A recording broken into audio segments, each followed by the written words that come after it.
Shalom Bapak Ibu Saudaraku yang terkasih di dalam Tuhan Yesus. Selamat bertemu kembali dengan saya pada saat ini. Kita mau bersama-sama merenungkan firman Tuhan. Namun sebelumnya mari kita akan berdoa untuk firman Tuhan yang akan kita dengarkan pada kesempatan indah hari ini. Kita satukan hati. Bapa di dalam surga, Bapa yang kami sembah di dalam nama Tuhan Yesus, kami bersyukur untuk kesempatan hari ini. Tuhan, kami masih boleh mendengar suara kebenaran firman-Mu. Namun biarlah Tuhan, Engkau mengurapi setiap kami dan memberkati firman-Mu, agar setiap kami boleh dikuatkan, diteguhkan, kami dibentuk, dibangun oleh firman Tuhan yang akan kami dengar pada kesempatan ini. Kami mau sambut firman-Mu Tuhan, hanya di dalam nama Tuhan Yesus. Haleluya. Amin. Bapak Ibu Saudaraku yang terkasih di dalam Tuhan Yesus, pada kesempatan ini kita mau merenungkan firman Tuhan dengan satu tema yang akan saya berikan, yaitu kasih yang murni dan sejati. Ayat pendukungnya di dalam 1 Yohanes 3 ayat 18, demikianlah bunyi firman Tuhan. Anak-anakku, marilah kita mengasihi bukan dengan perkataan atau dengan lidah, tetapi dengan perbuatan dan kebenaran. Luar biasa firman Tuhan ya saat ini. Dengan tema di atas Bapak Saudara, bagaimanakah kita bisa memiliki kasih yang murni dan sejati? Tentu ini satu pertanyaan yang pasti akan terlontar dari diri kita. Apakah masih ada kasih yang murni dan sejati untuk saat sekarang, di mana dunia semakin sulit? Bapak Ibu Saudaraku, ketika kita memiliki kasih yang murni dan sejati, hal ini menandakan bahwa dalam diri kita itu akan terdapat beberapa hal, yaitu tentang kasih Allah, pengenalan akan Kristus, kita akan memiliki buah roh, dan tanggapan terhadap kasih Allah. Ya, tidak boleh tidak. Jika kita memiliki kasih yang murni dan sejati, pastinya ada hal seperti ini. Ada kasih Allah di dalam diri kita, ada pengenalan akan Kristus sebagai Tuhan dan Juru Selamat, dan pasti memiliki buah roh di dalam diri kita, dan tanggapan kita, respon kita terhadap kasih Allah. Untuk menjawab bagaimana kita bisa mengasihi dengan kasih yang murni dan kasih yang sejati, maka Bapak Saudara, kita perlu mendalami ayat firman Tuhan di dalam 1 Korintus 13 ayat 1 sampai 3. Ya, nanti Bapak Ibu Saudara bisa baca. Kalau kita mau mendalami hal ini Bapak Saudara, maka yang penting, yang paling penting, yang sangat mendasar adalah tentang kasih. Bahwa kasih tidak akan pernah melakukan hal yang merugikan orang lain. Betul Bapak Saudara? Kalau kita mengasihi, kita nggak akan melakukan sesuatu yang merugikan orang lain. Karena kasih itu selalu memberi yang terbaik buat yang dikasihi. Kasih selalu berkorban buat kebahagiaan orang lain yang dicintai dan disayang. Ya, kalau saya mengasihi seseorang, maka saya akan memikirkan dia. Saya ingin melakukan sesuatu yang baik kepada dia, atau merencanakan hal-hal yang baik untuk dia yang saya kasihi. Nah, kalau ada seseorang yang bilang aku mengasihi dia, tetapi nggak ada indikasi untuk memikirkan, merencanakan, atau melakukan hal-hal yang baik untuk yang dikasihi, itu perlu dipertanyakan. kasih yang bagaimanakah yang dia miliki? Pasti kasih yang punya tendensi. Nah, contohnya Tuhan Yesus sendiri yang sudah mati di kayu salib itu membuktikan kasih-Nya yang luar biasa, Bapak Saudara. Kasih memang bukan barang murahan. Ya, yang sirna di tengah perkembangan zaman. Tetapi tetap nyata dalam segala keadaan. Ya, inilah kasih yang sesungguhnya yang sejati. Dalam bahasa Alkitab disebut sebagai kasih agape. Dan kasih agape itu adalah kasih yang dimiliki oleh Allah kita di dalam Yesus Kristus. Namun demikian Tuhan juga menghendaki kita bisa memiliki kasih-Nya. Ya, dan kita bisa membagikan kasih yang Allah berikan dalam diri kita itu kepada orang lain. Ya. Ada beberapa ciri kasih yang murni dan sejati, Bapak Saudara, yaitu inisiatif itu berasal dari Allah sendiri. Ya, jadi kasih yang murni dan sejati itu adalah milik Allah dan inisiatifnya itu pastinya berasal dari Allah itu sendiri. Di dalam Roma 5 ayat 8 sana dikatakan, akan tetapi Allah menunjukkan kasih-Nya kepada kita oleh karena Kristus telah mati untuk kita ketika kita masih berdosa. Jadi dalam ayat ini jelas bahwa kasih yang murni dimotori oleh inisiatif yang murni, bukan sesuatu yang didapat sebagai satu keuntungan. Inisiatif Allah untuk mengasihi kita bukan ketika kita sudah bertobat ya dari dosa-dosa kita dan meninggalkan dosa. Tetapi ketika kita masih berdosa, masih bergelimang di dalam lumpur dosa, masih melakukan hal-hal yang jahat, masih melakukan hal-hal yang tidak berkenan di hadapannya. Dan disitulah inisiatif dari Allah itu sendiri ingin meraih kita, menyelamatkan kita, sehingga kita menjadi bilangan orang-orang yang percaya, yang sudah diselamatkan dan ditebus dengan darah-Nya yang mahal. Bapak Saudara, di dalam 1 Yohanes 4 ayat 10, di sana dikatakan bukan kita yang telah mengasihi Allah, tetapi Allah yang telah mengasihi kita dan telah mengutus anak-Nya sebagai pendamaian bagi dosa-dosa kita. Jadi sangat bersyukur kita Bapak Saudara karena kita memiliki juru selamat di dalam Yesus Kristus. Jadi kalau tanpa Dia kita akan tetap ada di dalam dosa, kita menjadi orang-orang yang sangat malang karena pada akhirnya kita tidak selamat ketika hari penghakiman tiba. Yang kedua, Bapak Saudara, kasih yang murni dan sejati itu didorong oleh satu tindakan yang aktif. Jadi tadi inisiatifnya dari Allah, kemudian Allah sendiri yang aktif. Ya, di dalam 1 Yohanes 3 ayat 18, berdasarkan ayat di atas, dikatakan bahwa anak-anakku, marilah kita mengasihi, bukan dengan perkataan atau dengan lidah, tetapi dengan perbuatan dan dalam kebenaran. Tuhan Yesus melakukan tindakan kasih kepada banyak orang, Bapak Saudara. Ya, dalam perjalanan hidupnya Tuhan Yesus, Dia selalu melakukan hal-hal yang membuat orang-orang merasa mendapatkan kasih dari Tuhan.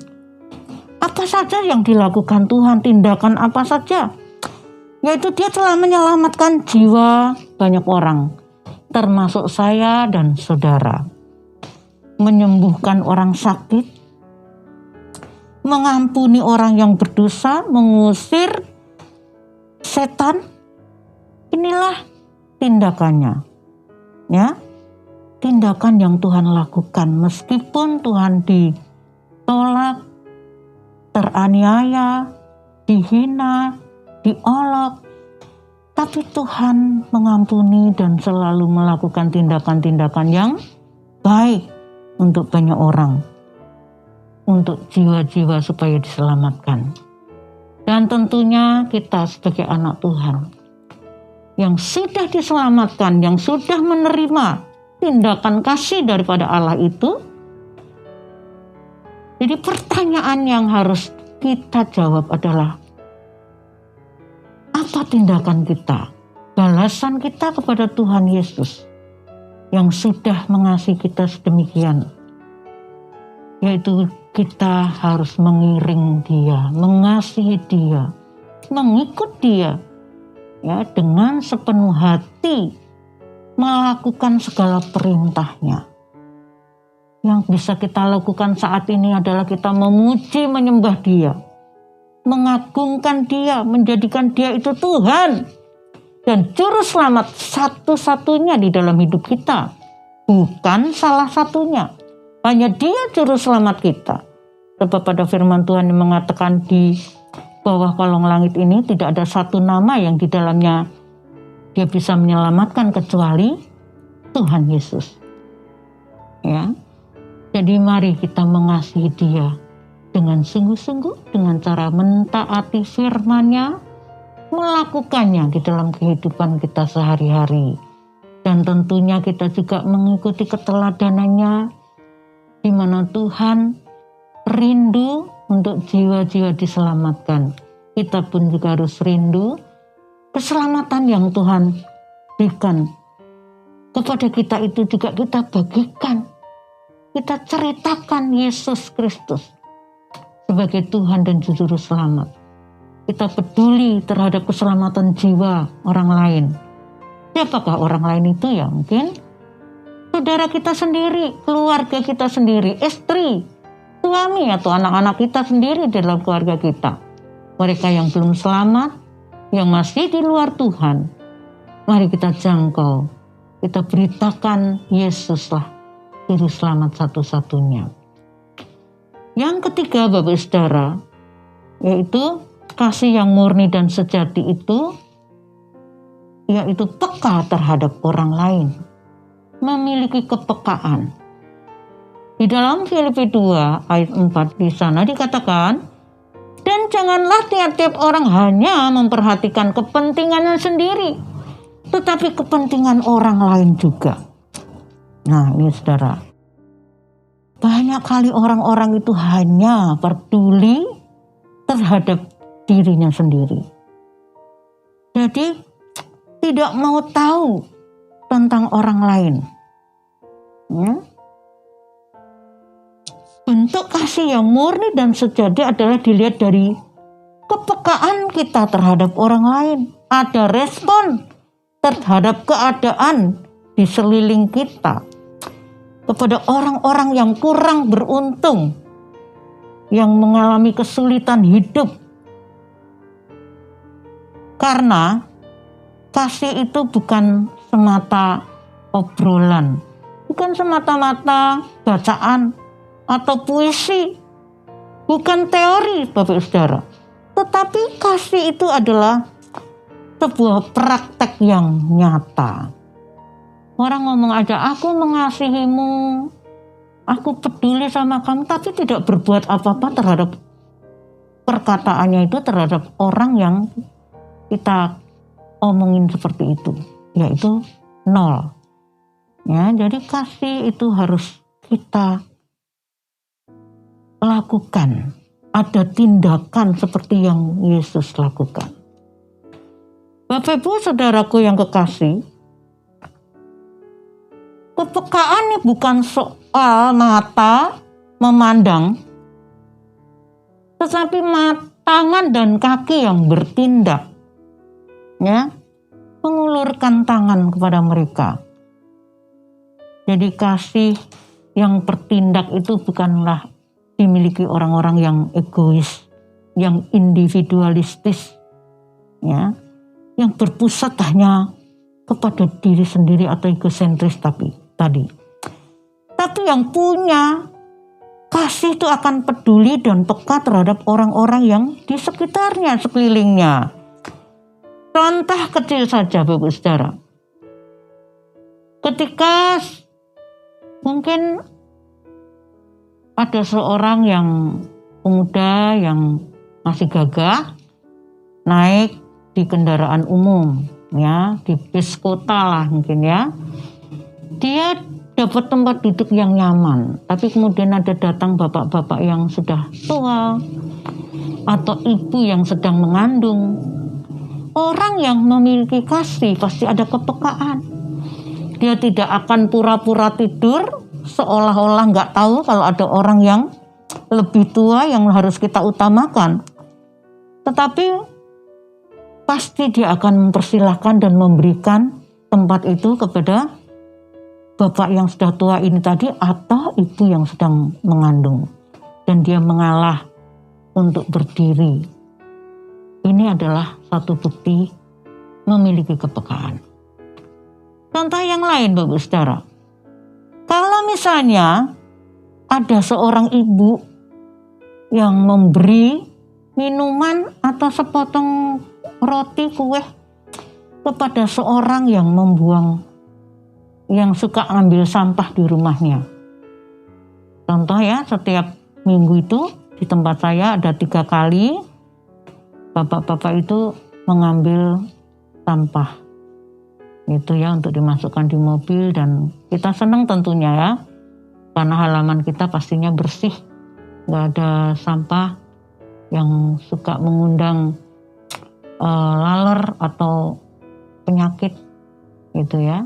Kita senang dibantu dengan hal itu walaupun dia digaji, tapi ada orang yang mau dengan tangannya memungut barang-barang yang kotor yang ada di bak sampah kita. Itu sudah satu hal yang sangat membantu. Nah, si ibu ini tentunya, atau saya juga pernah lakukan itu, saya berikan kadangkali uang, sekedar saya bilang, nih Pak buat beli minum, atau saya sendiri mengantarkan minuman dan sepotong roti, karena mereka berdua, biasanya saya kasihnya cukup untuk berdua dan sebagainya. Ini yang kita lakukan. Apalagi kalau sampah di tempat saya itu banyak. Mungkin harusnya itu 2-3 plastik, ini sampai penuh. Karena mungkin kita Minggu atau Sabtu itu habis kerja bakti, memotong rumput dan sebagainya. Kita pasti nggak pelit-pelit untuk memberikan uang kepada mereka. Dan mereka dengan itu sangat bahagia, sangat senang dengan pemberian kita Bapak Saudara. Jadi kita ikut bahagia, ikut senang, walaupun nggak seberapa, tapi kita sudah mau lakukan tindakan kasih sebagai bukti kepekaan tadi ya. Kemudian Bapak Saudaraku, ada hal lain ya. Suatu saat juga seorang teman menelpon saya. Dia mengatakan anaknya sakit dan dia membawa ke rumah sakit. Dia tidak ada pegangan uang, dia harus mendaftar. Tahu sendiri sekarang ya, kalau ke rumah sakit itu kan harus ada DP-nya, itu ya, masuk baru daftar aja sudah harus membayar. Dan dia menelpon saya, mencoba memberitahu hal itu. Sebagai seorang teman, memperhatikan hal demikian, pasti saya iba dan gak tega. Saya langsung ya memberikan bantuan. Ya gak seberapa karena memang keadaan keuangan saya juga gak banyak. Jadi saya memberi ala kadarnya. Tapi itu sudah sangat membantu menurut dia ya. Puji Tuhan saya bisa meringankan. Inilah tindakan kasih sebagai bukti kepekaan saya. Ya. Dan saya ingin Bapak Ibu Saudara, jemaat terkasih, mulai belajarlah kita peka terhadap orang lain, jangan cuek, jangan masa bodoh. Ya, kita mau belajar, kita tempatkan kalau hal itu terjadi dalam diri kita. Ya, kalau suatu saat saya nggak punya apa-apa atau dapat berkat, itu luar biasa senangnya Bapak Saudara. Dan saya berpikir orang lain pun akan seperti itu. Nah, ini yang harus menjadi pikiran-pikiran kita untuk kita bisa melakukan hal demikian. Yang keempat, yaitu tetap mengasihi meski dibenci. Saudara pernah dibenci? Pernah ya? Saudara pernah membenci orang lain? Ya, tentunya nggak bohong, pasti juga pernah ya. Memang di dunia ini ada dua hal, yaitu dibenci dan membenci. Tapi sebagai anak Tuhan yang sudah tahu firman, Tuhan mengajarkan kita untuk mengasihi, ya, untuk mengasihi orang-orang yang membenci diri kita, ya. Bagaimanakah bentuk kasih kita, Bapak Saudara? Yaitu kita tidak bisa meminta, Bapak Saudara, untuk orang lain itu mengasihi, peduli sama kita. Kita tidak bisa menuntut orang lain itu untuk berbuat baik kepada kita. Ada kalanya kita sudah berbuat baik saja, kita masih dibenci. Ya, ada kalanya kita mengasihi, mempedulikan orang lain, tapi orang lain tidak membalas setimpal dengan apa yang kita lakukan terhadap orang itu. Ya, Bapak Saudara, kita harus menyadari bahwa iblis memang tidak senang kalau kita itu mengasihi. Kalau kita hidup rukun, kita saling sayang. Iblis itu ingin selalu memecah belah, ya, menanamkan benih kebencian di hati manusia, supaya manusia itu bermusuhan dan menjadi temannya dia, teman iblis. Dalam Matius 5 ayat 43 di sana dikatakan, kamu telah mendengar firman, kasihilah sesamamu manusia dan bencilah musuhmu. Tetapi aku berkata kepadamu, kasihilah musuhmu dan berdoalah bagi yang menganiaya kamu. Bisa nggak Bapak Saudara? Oh, sulit. Ada yang ngomong seperti itu ya? Mana mungkin? Ya, tapi saya mau katakan bahwa kita bisa lakukan itu. Karena apa? Karena yang berkata Tuhan Yesus sendiri, kasihilah musuhmu dan berdoalah bagi mereka yang menganiaya kamu. Artinya pasti Tuhan memberikan kemampuan untuk kita bisa mengasihi musuh, mengampuni, dan mendoakan. Roh Kudus akan menolong kita, siap membantu kita, ya, karena kita yang mengasihi Allah pasti memiliki buah roh di dalam diri kita, ya, kita sanggup, kita mengampuni orang lain. Kita harus taat terhadap firman Tuhan ini, Bapak Saudara. Di dalam doa Bapa kami pun Tuhan Yesus sudah mengajarkan untuk kita mengampuni, dan seperti Tuhan juga sudah mengampuni diri kita. Dikatakan, ya, Tuhan tidak akan mengampuni kita kalau kita tidak bisa mengampuni orang lain. Karena dikatakan bahwa orang yang tidak bisa mengasihi itu sama artinya dengan seorang yang atau tidak bisa mengasihi atau membenci orang lain, ya kan? Memusuhi orang lain itu sama dengan seorang pembunuh. Waduh, ternyata pembunuh itu enggak saja orang yang membawa celurit, pedang, menancapkan ke dada seseorang, membuat orang itu mati. Bukan seperti itu saja, saudara. Ternyata kalau kita membenci, hati kita dipenuhi dengan kebencian, dendam, dan sebagainya, itu sudah dikategorikan adalah seorang pembunuh. Nah, Bapak Saudara, kita harus menjadi pelaku firman. Jadi kita pasti sanggup karena Roh Kudus yang menolong kita. Ya, kita lakukan itu walaupun kita tidak menerima respon yang setimpal dengan apa yang kita lakukan. Ya, mungkin kita sudah melakukan, kita mengampuni, ya, tetapi kok kita masih dibenci, ya? Kita sudah berusaha untuk menyenangkan mereka, tapi masih ditolak. Ya tidak apa-apa Bapak Saudara, Tuhan Yesus sendiri saja dalam perjalanan hidupnya selalu ditolak. Ya, mari kita ikuti teladan Tuhan Yesus. Kasih yang murni dan sejati itu tak mungkin berada di luar Tuhan Yesus. Seorang yang percaya Tuhan Yesus pasti bisa lakukan dengan cara yang baik dan berkualitas, meskipun tidak mendapatkan balasan yang setimpal. Tatkala kita dibenci, tetap harus mengasihi. Tatkala kita dikucilkan, tetap mengampuni. Dirugikan juga tetap mendoakan dan mengasihi. Dalam 1 Petrus 3 ayat 9 dan juga 12 di sana dikatakan, jangan membalas kejahatan dengan kejahatan, tetapi memberkati.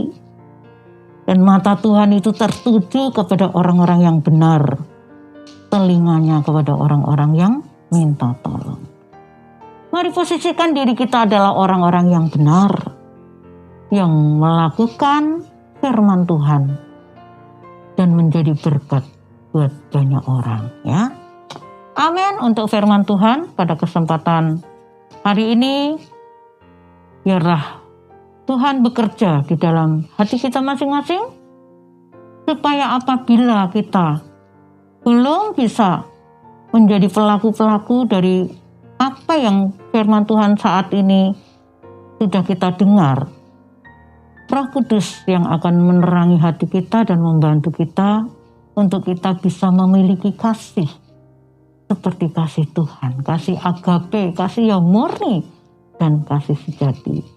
Jadi pastikan kita bisa melakukan, bisa mengampuni orang lain dan mengasihi dia, karena Tuhan Yesus sendiri sudah menjadi teladan dan Roh Kudusnya sanggup menolong kita.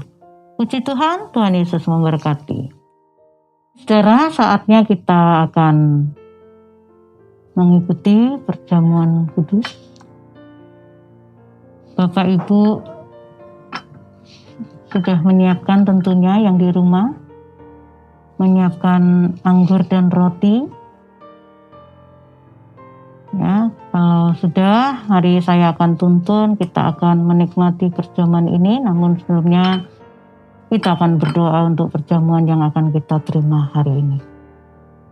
Bapa, terima kasih untuk kebenaran firman yang sudah kami dengar. Saat kesempatan ini Tuhan, kami mau belajar kepada Tuhan Yesus sebagai teladan kami, bahwa Engkau Allah yang sungguh mengasihi kami.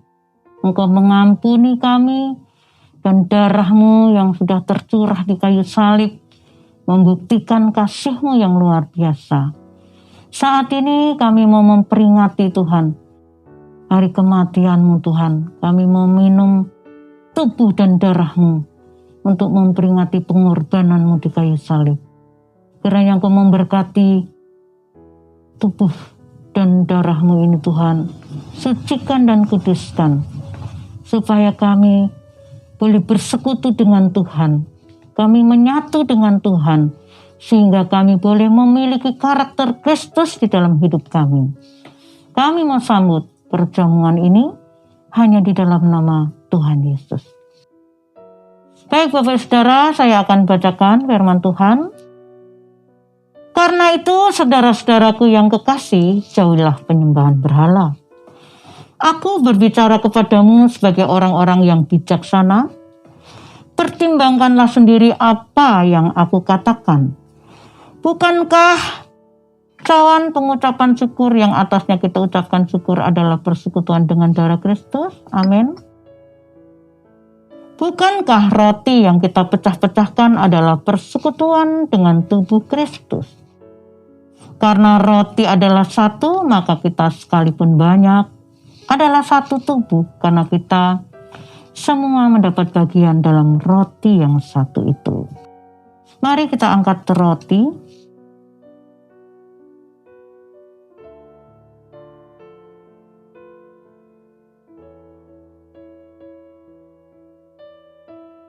Sebab apa yang telah kuteruskan kepadamu telah aku terima dari Tuhan, yaitu bahwa Tuhan Yesus pada malam waktu ia diserahkan, mengambil roti dan setelah itu ia mengucap syukur atasnya. Ia memecah-mecahkan dan berkata, inilah tubuhku yang diserahkan bagi kamu, perbuatlah ini menjadi peringatan akan aku. Mari kita makan Bapak Saudara di dalam nama Tuhan Yesus.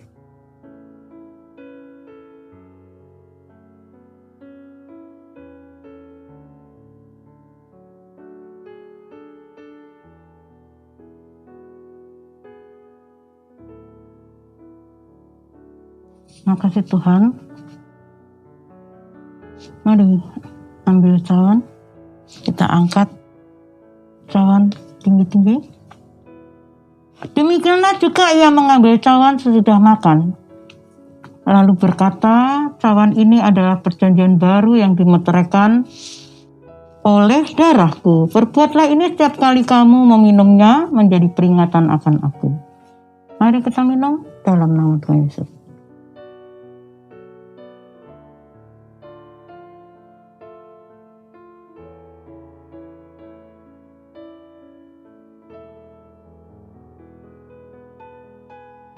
Mari Bapak Ibu kita berdoa. Sekaligus doa berkat.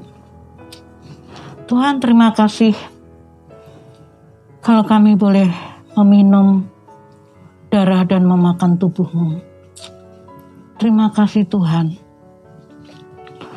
Biarlah hidup kami boleh diperbarui dan karakter kami menjadi karakter Kristus di dalam kehidupan kami. Terima kasih ya Tuhan. Kami bersyukur untuk anugerah karunia besar yang kami boleh terima melalui pengorbanan-Mu di kayu salib. Terpuji nama-Mu Tuhan, dalam nama Tuhan Yesus. Kami berdoa dan mengucap syukur. Mari kita angkat kedua tangan kita untuk menerima berkat Tuhan. Tuhan memberkati engkau dan melindungi engkau. Tuhan menyinari engkau dengan wajah-Nya dan memberi engkau kasih karunia. Tuhan menghadapkan wajah-Nya kepadamu dan memberi engkau damai sejahtera. Kiranya damai sejahtera dari Bapa di surga, cinta kasih dari Tuhan Yesus Kristus, dengan persekutuan Allah Roh Kudus, kiranya terus menghibur, menguatkan, melindungi dan menyertai kita dari saat ini sampai Maranatha Tuhan Yesus datang kali kedua, menjemput kita para salehnya. Terpuji nama-Mu Tuhan. Haleluya. Amin. Puji Tuhan. Salam Mas Muria.